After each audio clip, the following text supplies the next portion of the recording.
Today we have the privilege and honor to visit with an ex-POW. His name is Clinton Sather.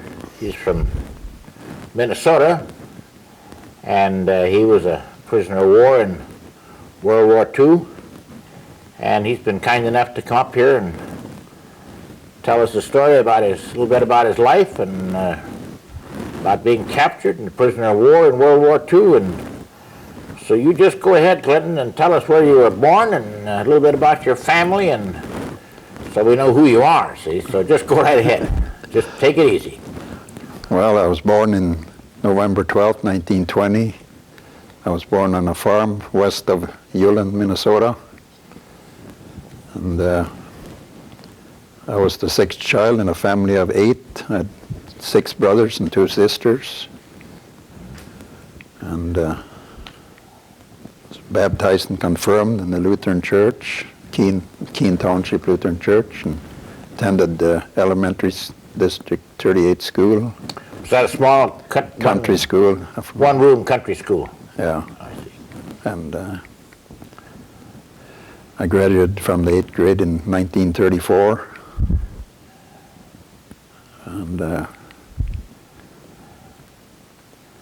you stay on the farm then, or go to high school, or? No, I didn't go to high school. No. I had to stay on the farm and help my brother's farm. I want to back up a little bit. Sure. My dad died in the year I was born. I mean, when I was 6 years old, I mean. Oh, he did? I see, yeah. He died. Yeah. So. Was it accident or sickness, or? Yeah, he got poisoned. I see. By someone and pesticide. I see. And so my older brothers took over the farm, and I had to stay and help them on the farm. For. Your mother stayed on the farm too, then? I suppose. Oh yes, yeah. How much land did you have there? We had 440 acres. Pretty good size. So it was a pretty good sized farm, and everything was done by hand or horsepower. Yeah. We didn't have any tractors or modern machinery, so a lot of hard work. Sure. And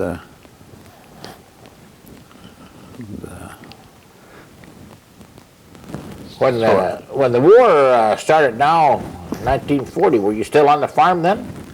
No, in 1941, I and a neighbor kid, we joined the CCC, the Civilian Conservation Corps. So I was then that for 6 months. Where was that at? I was in a camp northeast of Detroit Lakes for about 4 months, and then I was up near Itasca Park for 2 months. And then they closed them up when the war started. I see. So then in 1942, I was on the farm until in the fall, and then I was drafted into the Army in August of 42. Where did you go then? Well, I went to Fort Snelling, and then... How long did you stay there? Just for processing. Okay. And then I was shipped out, assigned to the Air Corps, and I was shipped out to basic training at Wichita Falls, Texas, Shepherd Field at Wichita Falls. For your basic military training? Yes. And I was there about 4 months, I guess. And then they shipped me up to Amarillo, Texas for airplane mechanic school. I was up there for about 5 months. Was that being a mechanic on any type of aircraft, or was it any special? Mostly on B-17s. B-17, I see. Yeah. So I completed that course, and then I thought I was going to be assigned to the ground crew, and then they sent me up to Boeing's at Seattle for more mechanic school. At the Boeing aircraft factory there? Yeah. So I spent a couple of months at Boeing's. And then after that, I still think thought I was going to be in the ground crew, but all of a sudden they needed flyers, so they shipped me off to Las Vegas to the gunnery school. But then Was that what they call flexible gunnery school? Or? Flexible gunnery school, yeah. So, now what kind of training did you get there? well, it was training to identify aircraft, and then we had air-to-air gunnery with out of a trainer plane with the tow target, and then other classes. So You learned to operate the turrets too then, I suppose, on the various... no, I didn't learn that until later. I see. And let's see. Then after the gunnery school, where did you, then where'd you go from Las Vegas? Then you went to Boeing, and then where'd you go then? When you... And after the gunnery school, I went up to Salt Lake City for a while. And then we just, that was kind of a distribution area, or staging area, I guess. Then you joined a crew then? Then they shipped me up to Walla Walla, Washington. No, not Walla Walla, Moses Lake, Washington. There I started flying on B-17s. I see. As a gunner? Well, not a gunner at that time. I started, I just rode along with the pilot and the co-pilot. They were practicing landings and takeoffs. So that's what we done practically all day, land and take off, and land and take off. Yeah. And that was in this B-17 like this? yeah, Yeah. yeah. I will just show that B-17. That's, you can maybe tell us anything you want about that plane. And Well, it was a good plane. Yeah. it had a wheel in the back to land. It had tricycle landing gear on it. Yeah, yeah. And I don't think that plane picture shows quite all the armament on no, it. that's more of a training plane there. Yeah, It's 4-engine, 4-engine. single tail and so on. Yeah. And this is the ball turret, incidentally. That's the ball turret. Yeah. That's where I ended up in. You ended up in that. By the way, that ball turret there is extended, and then when you come in for a landing, it was lifted up, wasn't it? No. It stayed where it was. Okay. Yeah. Then what happened then after you were at Moses Lake and you were with this crew? Yeah. Landing, flying, touch and go landings, or back and forth. Yeah. Then after that, well, then I got a furlough. I went home for a while. Then I reported back to Pendleton, Oregon. There's where I joined the 452nd Bomb Group. I see. And there we started You joined a regular crew then? Oh yeah, the full crew, yeah. And you were a gunner now? Yeah, that's where I ended up as a gunner on that plane. Then what did you do? You take training there too, or? Yeah, we trained for a while there, and then they moved us up to Walla Walla, Washington for more training. I don't know just why we moved, but we did. Then while I was at Walla Walla, we went up to Spokane and took some more gunnery training up there for a couple of weeks. Then back to Walla Walla, and then the whole group flew down to Peyote, Texas. That's in the western part of Texas, isn't it? Yeah, it's right a couple hundred miles northeast of El Paso, up there. Oh, yeah. And there we practiced bombing. That's where they practiced their bombing runs, out there in the wide open desert. So. You were flying then with the crew all the time? Oh, yeah. Uh-huh. How many crew members did they have on that plane? About? There was I suppose it varied, I suppose, from time to time. But at the time of the practicing? well, time of combat, let me say. Oh, there was 10. 10, yeah. 10, yeah. 4 officers and 6 enlisted personnel. And the enlisted personnel, they were all NCOs, non-commissioned officers, weren't they? When they were in combat. Yeah. Yeah. You were a staff sergeant. We were most everybody was staff. I think there was one tech sergeant. And so we... When you finished that training there, then that group then, did they fly overseas, or what happened to that group? Then we moved from Coyote to Grand Island, Nebraska. There they had done some rearmament deal on the planes. So spent some time there. I didn't do much there, just hung around. Yeah. And then the last part of December, just between Christmas and New Year's, then we flew to Presque Isle, Maine. Then we Now this was on our in way 40, overseas. 43. In 43, yeah. Then you went to Presque Isle. Yeah, I see. Okay, go ahead. Went to Presque Isle, Maine, and spent a little time there. Then right after New Year's, we took off for overseas, for England.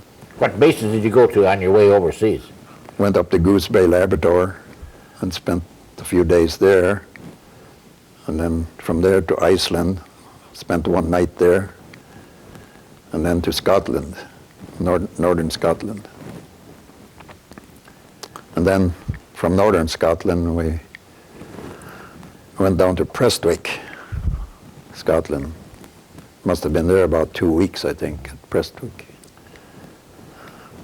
And then down to the base in northern England. That's the base from which you flew over. Yeah, over at the missions. Deafham Green, that's called the base there. What is it called? Deafham Green, Deafham Green, I see. yeah. That was between Norwich and Cambridge, kind of in that. Now that area. is B-17 base. Oh, yeah. You were all, yeah, did you have a group there of Yeah, there was 40, 50, 60 planes? four squadrons. 4 squadrons, okay. Yeah. And when did you fly practice missions, or did you start flying missions over Germany or France? We flew some practice, and then we flew made a couple of bomb runs to France, and to airports, airfields. Bombed a couple of airfields. Then there was some instance where we took off on a mission. We had to abort because of the weather. And, Now what about the mission you were shot down on? Where were you going then? well, Well, tell us about the mission. Maybe you could explain a little bit how you got ready for the mission and took off and so on. the day of that mission, we didn't have our own plane. Somebody had used their plane the day before, and it had suffered some damage, I guess. So they took us to a different group. I never got to know what number it was. Our crew went to a different group and flew one of their planes. So we went to a briefing there, and there our mission was designated for Regensburg. That's over by the Czechoslovakian border. Is that where they make ball bearings, or do you remember if they made any? It was a factory of some kind. Factory, yeah, Regensburg, yeah. That's quite a ways, though, from England. Yeah, it was. And anyway, after we'd had our briefing, we walked out to that plane, and I took one look at that plane, and I said, we'll never come back from this mission, because that engine must have been throwing oil or something. That was all splattered with oil. The engine around the fuselage or the wings. Fuselage, but like my ball turret, the window was all splattered with oil, and I wiped it off the best I could, and we took off, and everything went okay for a while, and then one of the engines went out. Probably the engine that had been throwing oil, I don't know. Was that on the way to the target? On the way to the target, yeah. Did you feather it then, or you just? Well, I guess they reduced feathered power, it. yeah. So, with the one engine going, we couldn't stay in formation. Kind of started losing altitude. We had the bomb load on. So then the fighters hit us, and I think we got a hole in one wing and lost some fuel. And then I think one of the other engines went out, if I remember correctly. Anyway, we were losing altitude quite rapidly. Was the plane staying fairly level? Yeah, it was still under control. Yeah. And fighters shot the guns out of tail gunner's hands, I guess. He didn't get hurt, but that's what he said. Shot the guns away from him, huh? Shot holes right through his position there anyway. I see. The tail gunner, yeah. The tail gunner. He's in the back of the, Yeah. Those were 50 caliber, weren't they? Twin 50s, yeah. Twin 50. They all had twin, yeah. Twin 50s in the tail, twin 50s in the ball turret, and twin 50s in the top turret. And there was twin 50s in the nose. Yeah. The gunners on the side had just single. Single. Yeah. Yeah. Mm-hmm. Yeah. 50 caliber. 50 caliber. Everything was 50. Now, when you lost the two engines and you're losing altitude, did the plane catch on fire or anything? No, Okay. we were lucky. What about the fighters now? Did they come and close in on you? Well, my turret got splattered up again with oil, and I couldn't see out of there much. And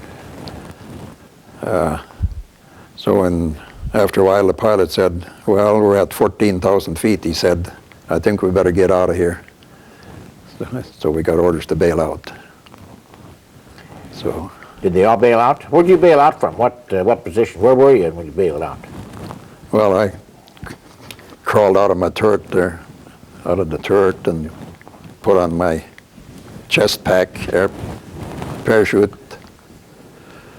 And when I got out of my turret, and like they say, a tail gunner and the waist gunner were trying to get the side door open, that door from the side. Over here, yeah. Yeah.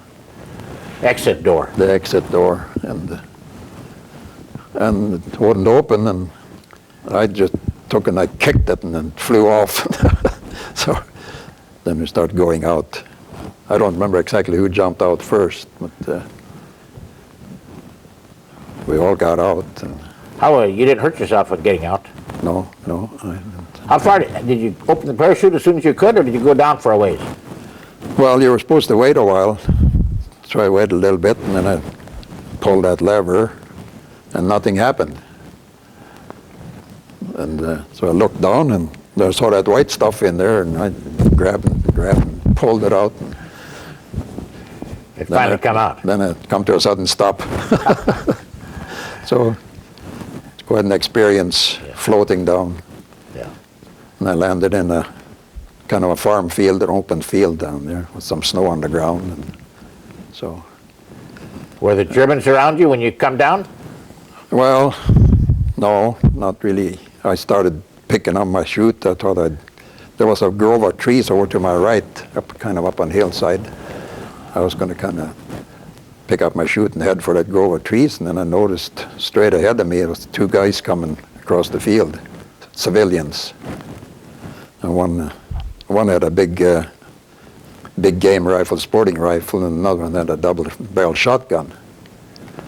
So I thought I better stay where I was. And they come up to me. Did you have a pistol or anything on you when you jumped out? No. So that's the first thing they asked me. Pistola, and I said no pistola. So then they asked, are you Ruski? And I said no. I said I'm American. Oh, okay. Then they turned me over. There was a little town kind of on the left there, a little village. And they turned me over to some, I don't know whether they were kind of National Guard or Home Guard or something. You hurt your legs or ankles when you fell down? No. I landed on my butt and everything was okay. Yeah. So. What about the other crew members now? Did you see any of those coming down, or? No, I really didn't. You were kind of all alone. Yeah. But I think it was four of us that ended up in the same building when we were picked up there. Oh, yeah. As I said, was turned over to the authorities there, and then they brought us into this one building, and there was four of us of the crew that ended up together there. They hurt any of you or give you food or water or anything or? No.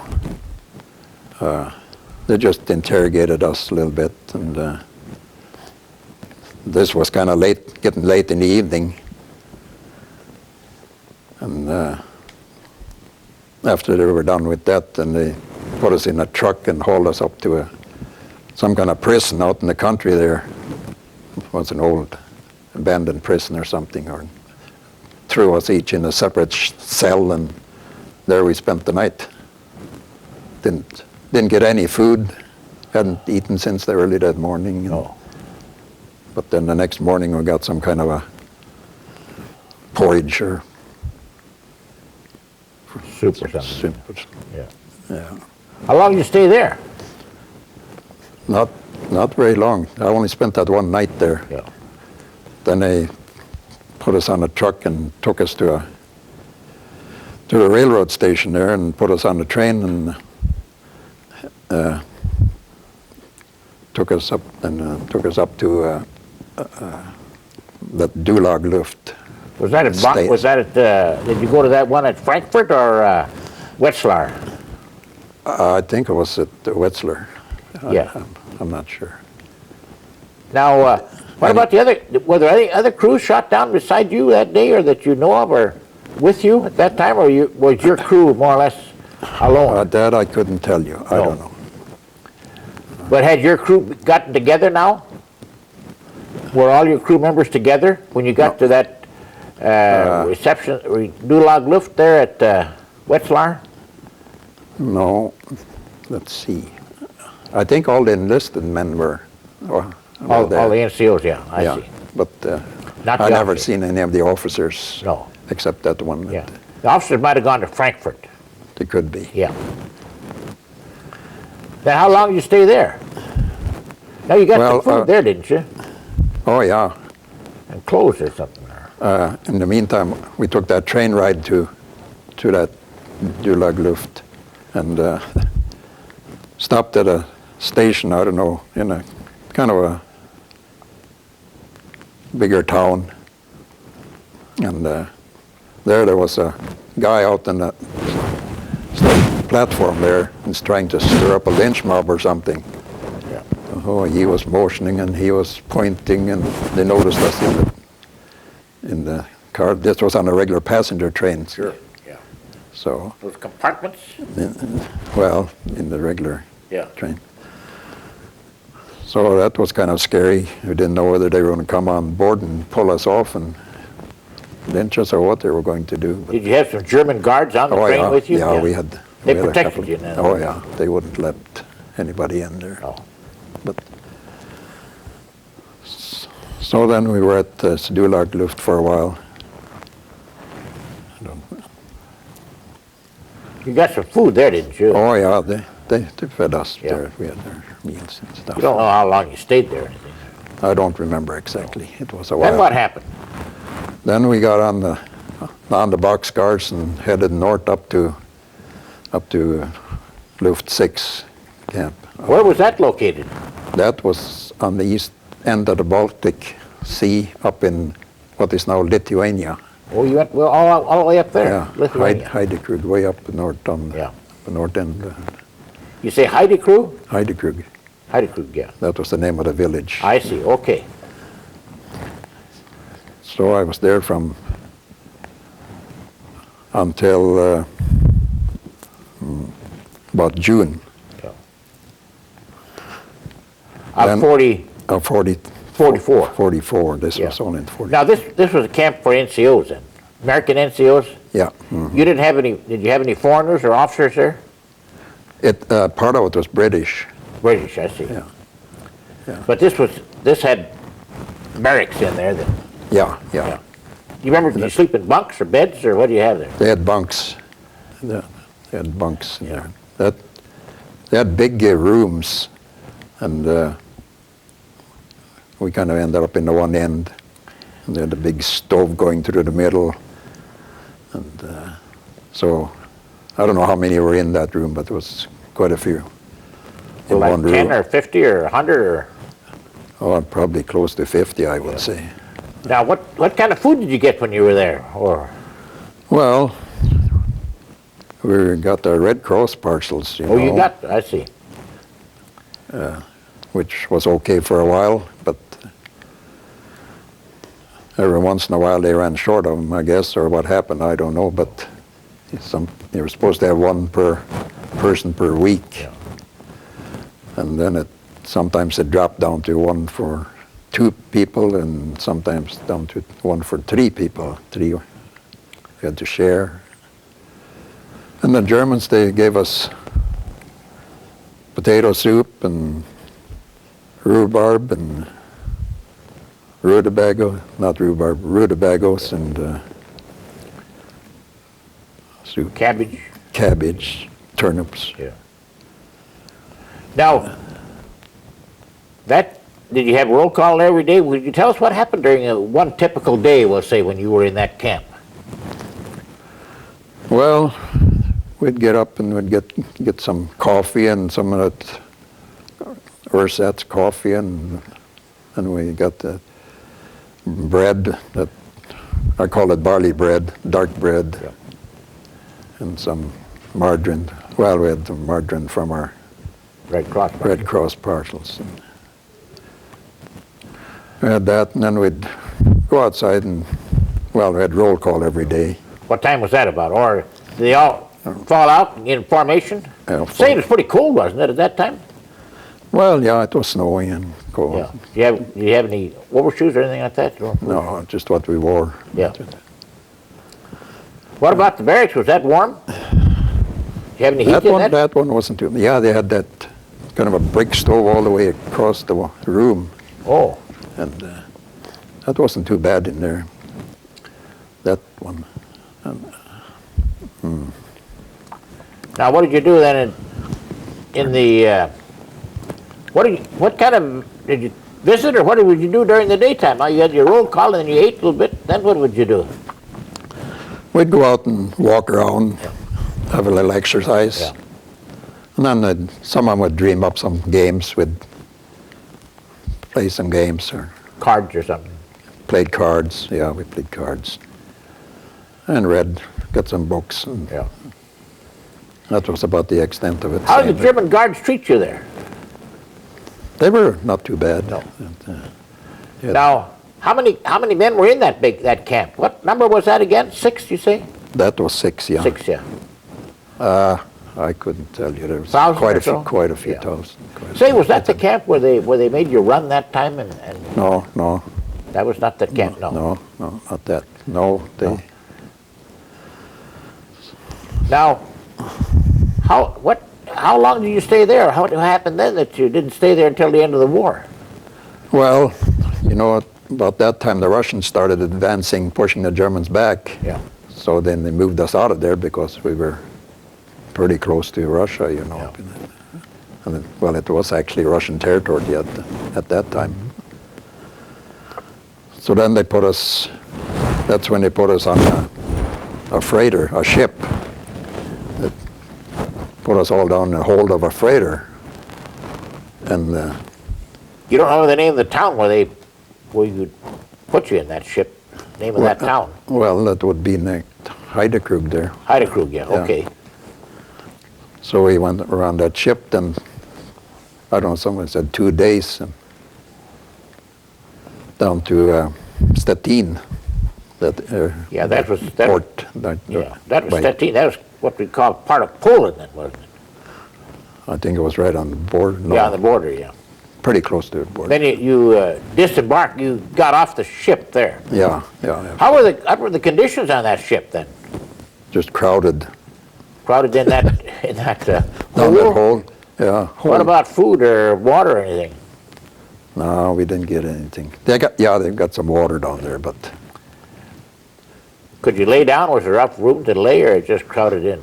well, I had room to lay down, but it was awful crowded, and a lot of POWs got sick and stuff like that, so it got kind of stinky and messy in there. And dark, you know. I think they'd been hauling coal in the darn thing because it was all black down there. So finally let us out of there. That's when we went to We took the boxcars to a siding east of, northeast of Stettin there. That was to Camp 4. Luft 4. Was that an NCO camp too for American flyers? Yeah. Mm-hmm. Was that a big camp or? It ended up to be pretty big, yeah. There was a lot of... Tents or wooden buildings? We were in tents for a while because they were still working on some of the barracks. Slept in tent for a while. Then we finally got in the barracks. That's where we had that run when we got off the boxcars. Yeah. And started marching into the camp there, distance over a couple of miles or so. Then Could you tell us about that run in detail? You know, that was often been compared to the Bataan March, you know, Yeah, well, it wasn't quite. Well, they started marching us into the camp there. They had these, I call them German youth, young, very young guys, you know. Yeah. And they had some dogs with them, and they made us run double time days. And a lot of guys, you know, they got tired out and they fell down, and then they had bayonets and stabbed them with the bayonets and so forth. Killed them, I suppose. Well, I don't know if they really killed them. They just kind of pricked them, you know, hit them with their rifle butts to get up again and keep going. Well, I was lucky I didn't. I kept going as fast as I could. Yeah. Was that about 2 miles? Yeah, it must have been something. I think you ran through little lines, didn't you? Through a kind of trail through the woods. And yeah. I guess they were afraid we were going to try and escape into the woods or something. Yeah. They just pushed us as fast as we could go. So we got up in there. Was that to a camp now then you got? Yeah. Yeah, that was to that Luft 4. Yeah. Where we spent a couple of nights in tents before we could get into the barracks. That was a pretty big camp too, I suppose. Yeah, there was quite a few there, quite a few thousand in there. Were the British or Russians or anyone else in there, prisoners, or mostly American? I think, I don't remember exactly. No. Sometimes It's mostly American. Yeah. How was the treatment there in that camp? About food and water? And about the same. About the same. Yeah. And then how long did you stay there? Stayed there until February of 45. 45, yeah. Yeah. Now the Russians were continuing to advance from the east, pushing towards. That's when they put the bunch of us on trains, the ones that had health problems, because when I was there in between Thanksgiving and in the first part of December, I had an appendectomy. I got appendicitis. So they took me into the civilian hospital there and had an operation for appendicitis. How did that go? It went okay. I woke up after the operation. I woke up in a Russian labor camp. They threw me in there to recuperate. Russian labor camp? Yeah, it was, well, Russians and Serbs and a little bit of everything in there. You were in bed then, I suppose? I was in bed. I was so sick the first couple of weeks. First week I thought I was a goner. That, I don't know, they must have given me a lot of ether or something. I couldn't hold food down for a whole week.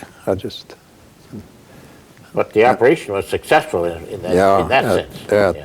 At that point. Yeah. But then it didn't. It was always draining, and I don't know. I think I spent 2 weeks in that kind of recovery room, they call it. Yeah. I don't. And so I finally started eating food, and about the second week, and then after 2 weeks they took me back to the camp. Were there other Americans that had operations or the sickness like you, or were you the only one? So I was the only one that I know of. What kind of hospital is that you went to then? It looked like a nice hospital. Is that a German hospital or? It was a German, yeah, in the little town there. Yeah. They had nurses and doctors? No, yeah, there was a nice blonde nurse just as they gave me the ether and I just passed out and I don't remember anymore. So that was quite an experience. Yeah. How did that operation or that appendicitis, did that wound finally heal and quit draining?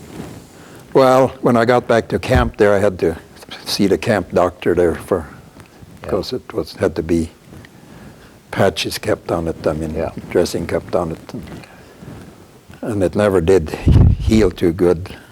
That's why I ended up riding the train out of there to Bart instead of on that march that they had for the rest of the prisoners. Oh, I see. Yeah. Yeah. See, how many were on that train now then? I think it was about 3,000 of us that went on the troop train up to Bart. To Bart, yeah. And the rest of them marched out of there, and they from what I heard, they spent up to 80 days on marching around the country. Yeah, where did they end up then, I wonder? I don't know, just where they went to the American lines. Yeah, went to American lines. Yeah. But you went to Bart then? I went to Bart, yeah. How, on the train? They were crowded us that was really crowded that time. On the train? Yeah. Was that a boxcars or was it? Boxcars. And then you stopped there at Bart, then they took you off there. And then where they marched you to Bart, to the prison camp? Yeah, that wasn't too far from Bart. No. They marched you there then? Yeah. Mm-hmm. And then what did they do? What happened when you got to Bart then? Did you do something or what happened then? Just about the same thing as all the other camps. Yeah. They got your name and so on and so forth. Were you interrogated much at Bart or any of these other camps? No, the only time I really had the interrogation was at that Stalag Luft that's where they had the main interrogation. Was that Germans or Americans that interrogated you? Germans. Germans, yeah. So. Well, now what did you find when you got to Barth? You don't remember what compound you went into? No. But there was a big barracks you moved into then. No, there were two. They had rooms. Yeah, there's rooms, yeah. And you got into one of those rooms? Oh, yeah. The NCOs there. With a bunch of it. Yeah. 25 or so in a room or whatever it was. Yeah. How did your food and water and things go there at Barth? Well, they weren't too bad to start with, but then... When did you get to Barth now about? What time? What month was that? That was in February. February. 45. 45, yeah. Yeah. And the war ended in May of 45, didn't it? Yeah, so I was there. Yeah. How were the conditions there at Barth then that you found? That's about the same. That is Stalag Luft 1, yeah. Stalag Luft 1. Yeah. Well, the conditions were about the same, except the food got a little worse because didn't get their Red Cross packages as frequently because they claimed they weren't getting them in, or maybe they took them, I don't know. How was your health now? Well, I got better. It wasn't too bad. Did that appendicitis operation, does that still bother you, or did it bother you quite a while? It still bothered a little bit. In fact, after I got back to the States, they had to have another operation. I see. It wasn't really healing right. Kind of developed a kind of a hernia from it. So that's why I had to have another operation on it. Could you tell us about a typical day at Barth there when you were there? Oh, my memory's kind of short. Well, you had roll calls, I suppose. Roll calls and. Yeah. Those in that room those were all NCOs in that room there. Yeah. Did they make you work or anything? Did you have any? No. We stayed right in the camp there. The only work we done, sometimes they'd come and get a few of us to help peel potatoes. And they peel potatoes outside by their kitchen down there. Yeah. That's a German kitchen. German kitchen. And How could you tell the war was coming to an end now when you were there at Barth? well, I knew it was coming to the end while I was still at the hospital in that Luft 4 there. You did? That was right at the time of the Battle of the Bulge, you know. Oh, yeah. And Did you get some information about that then? well, that fellow in charge of that room, that work camp there, he'd come in and he said, America kaput. He said, America kaput. And I said, no, America isn't kaput. I said, they had a radio there you could hear. So, yeah, he said, America's going to be kaput.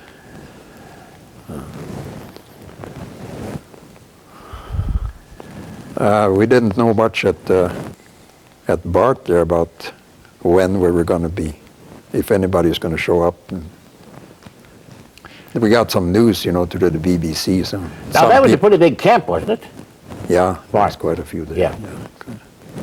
What kind of containment did they have? Barbed wire fence around there, or do you remember anything about those barracks, or how they were built, or?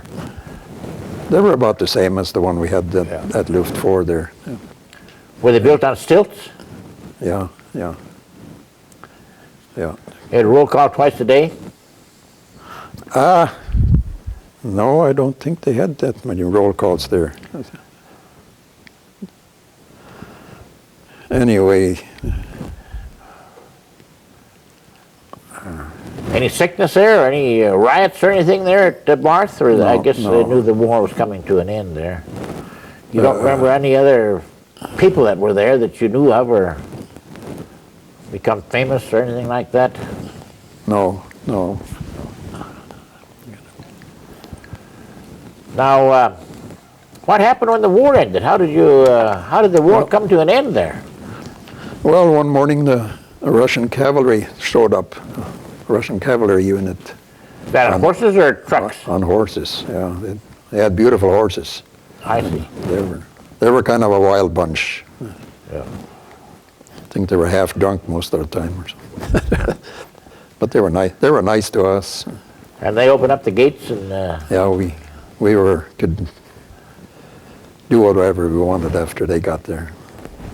Now you stayed in camp. You didn't go home right away, or what happened? No, we didn't get out of there until about the middle of February, middle of May.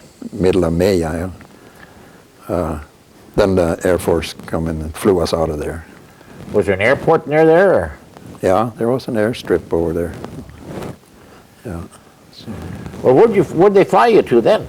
Then they flew us down to Lucky Strike at France, the camp down there. That was where the camp where they gathered the men up to Yeah, kind of a distribution point, or I don't know what you call it, before you left for home. Did you go on a ship then, or fly home, or how did you get home? I went home on a troop carrier. I mean a troop ship. Yeah, on a ship. Yeah. That, How long were you at Lucky Strike? gosh, I must have been there a couple of weeks. The way it seemed like. You have food there, and good food, Oh, yeah, clothing and everything, and yes. just took it easy. Yeah. How was your health by now? Still? No, it was pretty good by then. Yeah, pretty good. Did you run into any of the other crew members or officers in your crew at Lucky Strike? Well, I think the tail gunner was with me down there. At Lucky Strike. Yeah. So. Now, where you lived there in that tent, were there any other crew members there in that tent where you lived? Or were you the only one there? They had tents there, didn't they, at Camp Lucky Strike? Oh, yes. No, none of my crew members were with me at the tent. That was cold in that place. Cold? Cold, yeah, and raw and damp. Yeah. I froze more at that Lucky Strike than I had in any of those camps. Now, what happened then when you left the camp? Would they haul you, or did you walk? They hauled us by truck to the Le Havre. port at Le Havre. Yeah. And then you got on this ship. How long did it take you to get back? Spent 8 days on 8 days. sea. Yeah. Was it a pretty good ride back? Oh yeah, we had Yeah. nice weather. Where'd you land then when you come in New York? Or Newport News, Virginia. Newport News, yeah. You landed there. Yeah. Then what happened? Then they took us over to Camp Patrick Henry, near there someplace. And we stayed there a while before then they put us on the train back to Minnesota. You go back to Fort Snelling? Fort Snelling, yeah. Then they prepared the papers and sent you home from there. Yep. Would you take a train from Minneapolis then up to Fargo? Or? Yep. Yeah. Yep. So. What? You don't remember? Well, it didn't make a difference. Towards the end of June then you got home, I suppose. It was the last part of June, yeah. Right. Yeah. Now, were you married at that time? No. What happened then when you got home after this war and so on? Well, Did you get out or did they? no, we got a 90-day leave, furlough. Mm-hmm.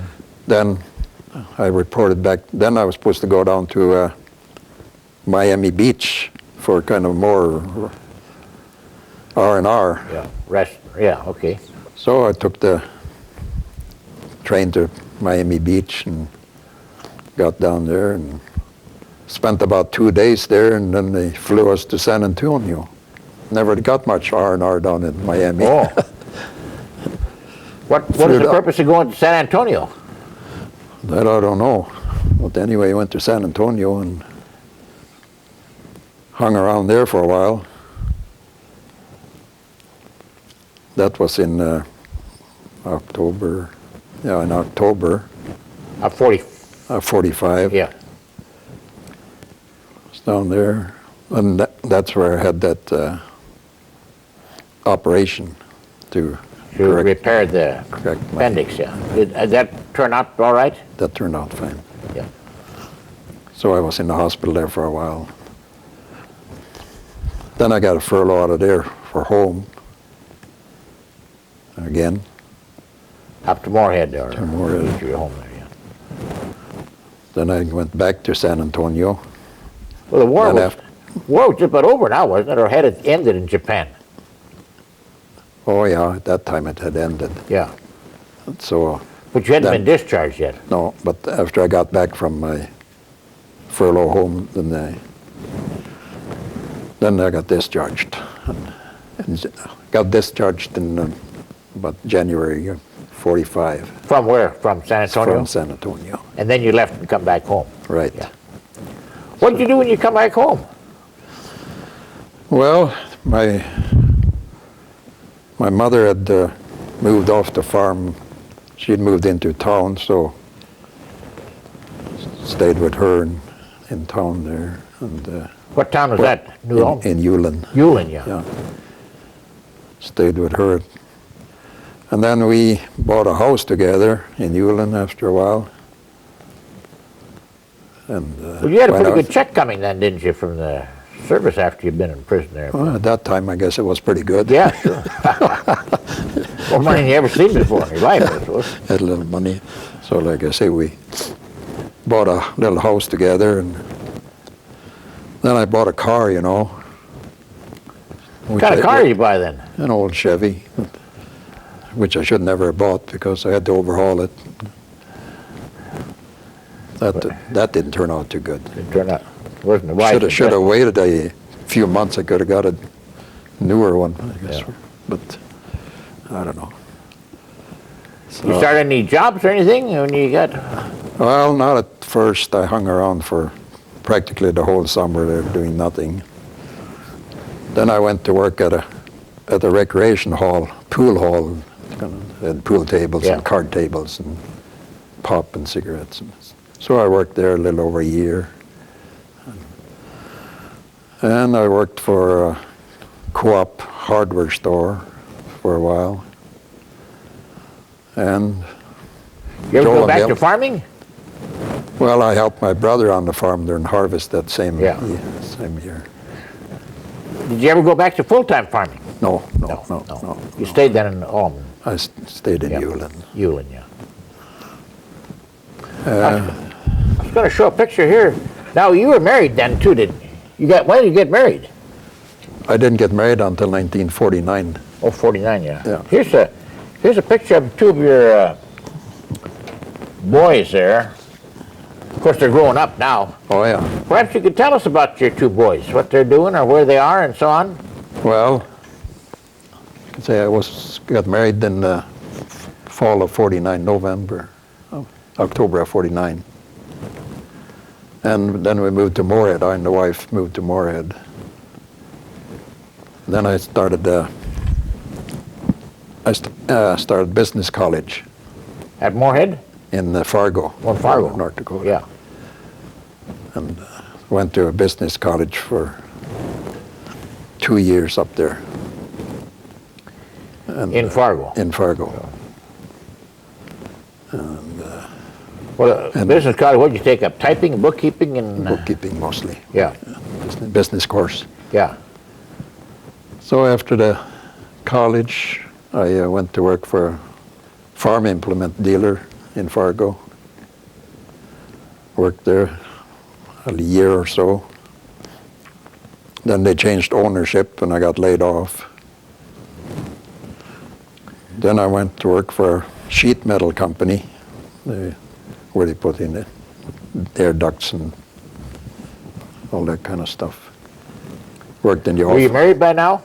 No, I still wasn't married at that. No, I see, okay. Well, yeah, I was married then. Yeah. I was married in the fall of, Oh, yeah. Say, could you tell us about your two boys now? They're Well, growing up now. Of course, yeah. this picture was taken some Okay. time ago, yeah. well, I and the wife, we never had any kids of our own. the No, first wife. I see, okay. So we adopted those boys. I see. We adopted our oldest one and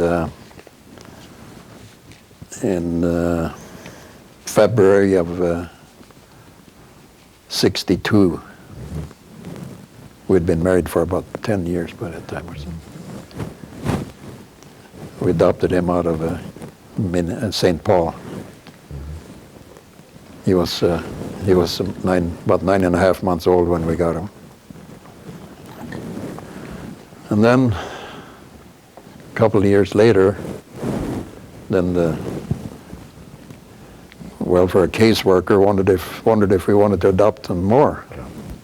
And I said, sure. We said, we'll take another one.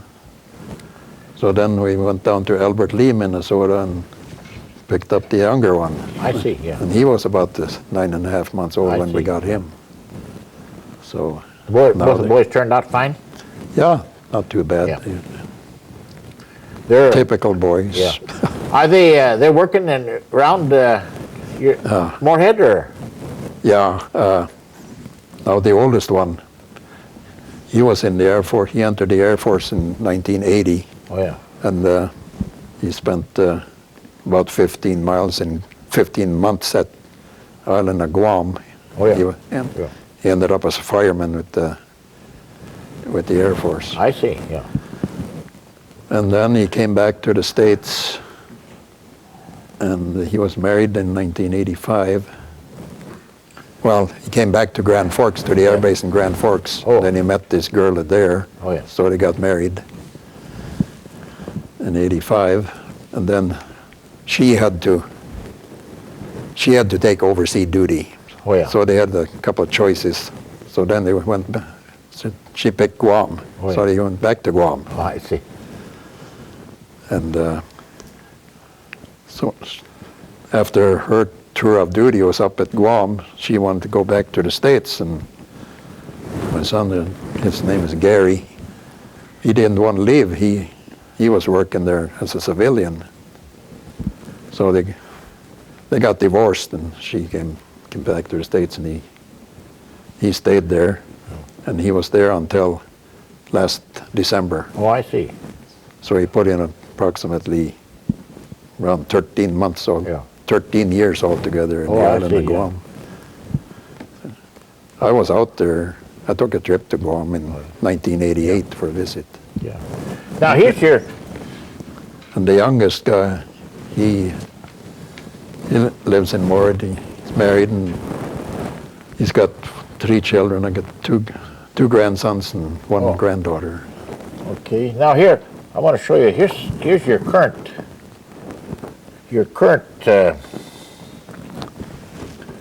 wife there, and you were remarried again. There's their. Uh-huh. Can you see that on the? See if we can get that on the screen there. That's your current wife now. When were you remarried there? We got married in January of 91. 91. Oh yeah, that's not too long. We're newlyweds. Yeah, sure. Yeah. Well, that's nice. Yeah. Say, how's you don't do any work now then, to speak of? I mean, you don't have a job. No. How has the Veterans Administration treated you since you got out? Very good. Yeah. How about the government and so on? Are you satisfied with what's happened to your life in a sense? Well, I consider myself pretty lucky. Yeah. Yeah.